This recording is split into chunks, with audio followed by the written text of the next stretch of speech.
If you need to replace this wheel bearing at home on a vise using these kits, then you're in the right place. With the hub locked in the vise, I use this puller to remove the inner oil seal. It's got a garter spring inside, designed to keep grease in and contaminants out. From this press kit, I use the 37mm insert to remove the spindle. With a few gentle taps of the hammer, you'll see it comes out clean. With the oil seal removed and the snap ring released, this is what holds the bearing tight. We're ready to press it out from this side. From this bearing kit, I start by taking the inner race and finding the press piece that fits it snug. I place it back into position. Next, I grab the right size cup. This is what the bearing will land in. I set the press piece on top. Back in the box, I grab the threaded rod and the washer, I place it on and I insert it in the front side. Final time in the box, grab the other washer and the long nut. With it wound in on the back side, this is our setup, ready to remove the bearing. This bearing's tight, really tight, so yeah, I got the extendable ratchet and breaker bar out on this one. I am pushing on the inner race. Normally, that's a sin. You never push through the balls or rollers. It forces load where it was never meant to go. But here's the truth. When you're removing a bearing like this, it's the only surface you can push on. And that's fine, because this bearing is going in the bin. Once you've pressed through the inner race, you've left stress marks inside. Invisible, but real. Even if it spins smooth, it's compromise. That's why I never reuse a bearing I've had to press out like this. So if you're watching and thinking, you're not supposed to do that, you're right, but I'm not saving it, I'm scrapping it. So, that wasn't supposed to fall. I didn't take the weight of the bearing into account. It caught me off guard, but there's no damage done. With the bearing pressed out, we're not done yet. The inner race is still clinging to the spindle. I cut an X into the inner race using a Dremel. This weakens the metal and it guides the cold chisel. A few clean hits with a hammer and it frees it up. From there, it just taps off.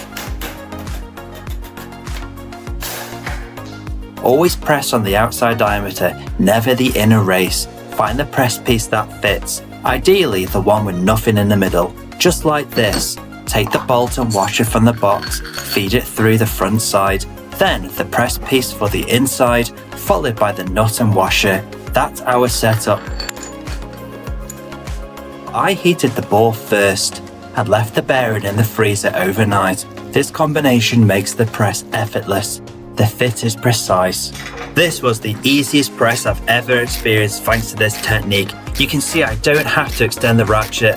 That's the power of combining a heated ball with a frozen bearing. If you're getting value from seeing these installs broken down step by step, make sure you hit subscribe. I've got plenty more restoration episodes coming, trailing arm and subframe bushes, dry shafts, bearings, full install tutorials, all hands-on jobs you can do at home without any expensive equipment. It's all designed to help you learn and stay motivated. Subscribing keeps you in the loop and it helps this channel grow so I can keep bringing you more content straight from the garage. If this helps you, smash that button. The next episode is already in the works. With the bearing retaining clip installed, we clean the spindle for a smooth install. Now, the bearing seals. They're different sizes, so let's get it right. The bigger one gives play on the spindle. That's the inner diff side. The snug fit is the outside spindle side, and that's the one we're going to install now. Find the press piece that fits the outside diameter, apply a light coat of clean engine oil, then carefully tap the bearing into place. Check regularly to make sure it's seating and know exactly where to tap.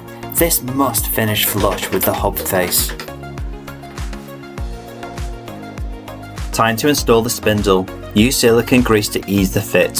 Find the press piece that matches the front face perfectly. Grab the threaded rod and washer, feed them through, then place it all into position. Back in the box, take the washer and the correct press piece that matches the inner race. Bolt it down and begin pressing. This is the only time you can press against the inner race because both inner races are pressing against each other. There's no load on the bearings. Throughout this entire process, the bearings haven't felt any stress. Keep winding until you can't go any further. The bearing seals should sit flush on the spindle.